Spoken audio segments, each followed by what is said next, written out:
marka waxa weeye shalay waxaa xalaal ahayd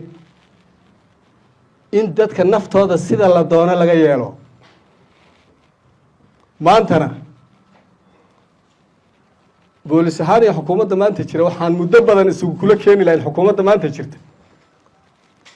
war dadka ha xidhine say doonaan ha u hadlaan ka khalad gale ee sharciga ku xadgudba ee odhaahihiisa iyo aahaarihiisa si khaldan u isticmaala ha xidhine albaabta ka daayo u yeedha waaniya digniinka siiya fasaxa laakiin sidii shalay uun albaabta ka daaya dadka marka inaynu mar walba isbarbar dhigno wixii shalay yaalay iyo waxa maanta yaallay inaynu isbarbar dhigno waa shay muhiima markaan taa ka gudbo habka isbarbar dhigga sawaxan badan baad moodaa inuu baxayo oo hadda